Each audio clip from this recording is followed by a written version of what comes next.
The Pilates Business Podcast has rebooted so that clinical Pilates business owners can learn more about how to survive and thrive through the many challenges that the clinical Pilates business owner must work through.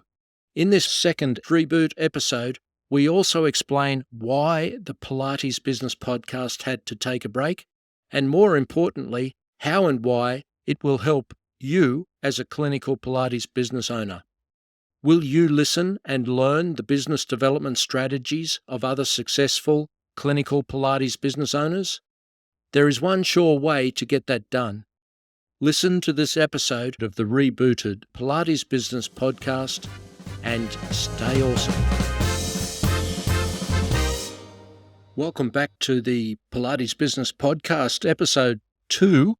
We had a very long break from 2021 now to 2024 and our second episode of the Rebooted Pilates Business Podcast.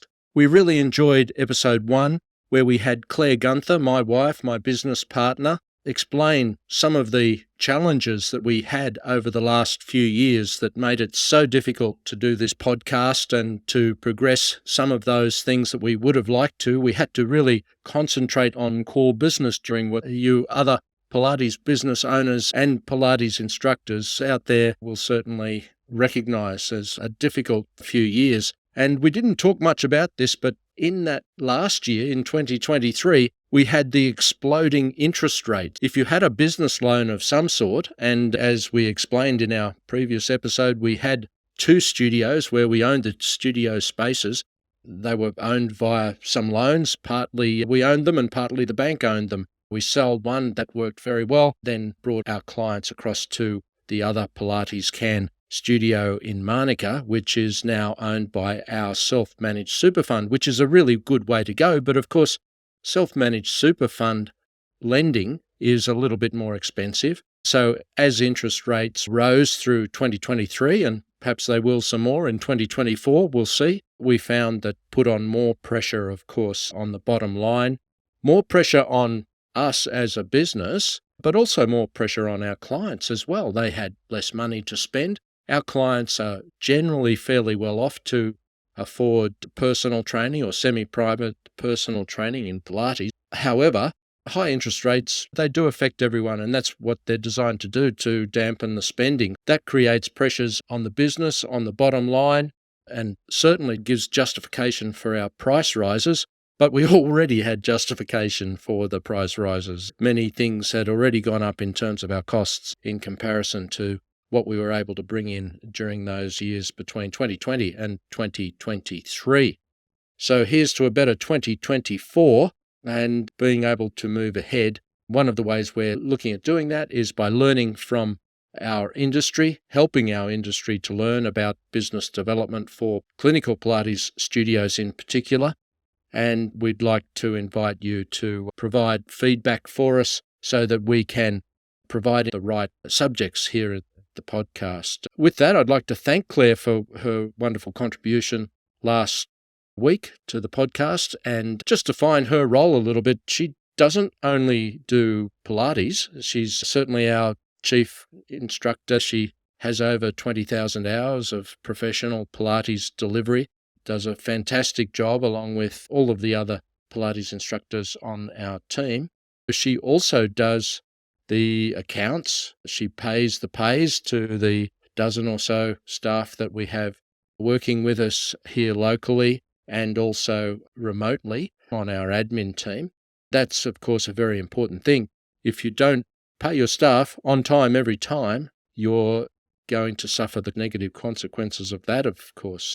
That's something that Claire makes sure of, that she pays the bills and that she checks what we should be paying and shouldn't be paying in this day and age of very many direct debits for this, that, and the other. It's important to keep count of those costs and to keep those down, as well as to maximize your income so that you can stay in business and keep providing the fantastic clinical Pilates services that you do for your clientele, and the opportunity for employment and involvement with the studio for our fantastic instructors. Talking about the fantastic instructors, that's a very important link. We have terrific instructors in our studio at Pilates Can, and I'm sure That's the case with many other studios around the world, clinical Pilates studios in particular. Those instructors, they care about their clientele, they care about what they're delivering, and they provide a service that delivers life-changing results in many cases. Clients are so happy with what they're getting, being able to change their mobility and be able to do the things that they perhaps couldn't do before. Lift the grandchildren, perhaps a round of golf, go for a bike ride, or just sleep well or not be in so much pain. Those sort of things are indeed life-changing. So thanks, Claire, for coming onto the podcast with all of your other duties, looking after the team and looking after the clients. Just to explain the delineation between myself and Claire in the business development manager would be the way to describe what I do. I help to create the systems. We have an admin team and marketing and sales that help us with making sure that new business is coming in. Clients do move on for one reason or another. Often they've moved out of town to be leaving us, and we want to make sure that we're working as much as possible to capacity in the studio. Talking about instructors, we are helping to create more instructors to become involved with our studio and other studios in our local area, and how we're aligned with training that does help also around the world. We'll get on to that a little bit later, but until then, I'd like to encourage you to subscribe to this podcast. We're going to be delivering a lot of fantastic content, and we want to make sure that you get that content so that you can give us feedback. We might not have all the answers, but we know the right questions to be asking. We have answered a lot of the questions in our 25 years of business experience in health, well-being, fitness, and particularly in clinical Pilates. We've made a lot of mistakes, and we've also learnt a lot from those mistakes. We do a lot of little things right, and so we're going to be sharing a lot of those things with you, the details of those things, so that you can benefit from that, and so that we can benefit from your feedback, from your own ideas that we'll be able to share on the podcast with real Pilates business owners and real service providers who help us to do what we need to do, because it's not always about just the delivery of the Pilates. There's many other things that go into a clinical Pilates studio business to help it to tick along and keep everybody happy, because that's obviously what you need. You need the clients to be happy, the staff, the instructors, and also the owners of the business who are funding it, who are taking the risk of bringing it all together and having a unique clinical Pilates solution for people to be happy. That's what we're looking to do. We're excited about that. We're excited about bringing the truth of what we do and how we do it, and finding more of that truth as we walk through this journey with you and learn more about how the business development of clinical Pilates studios will and can work going forward.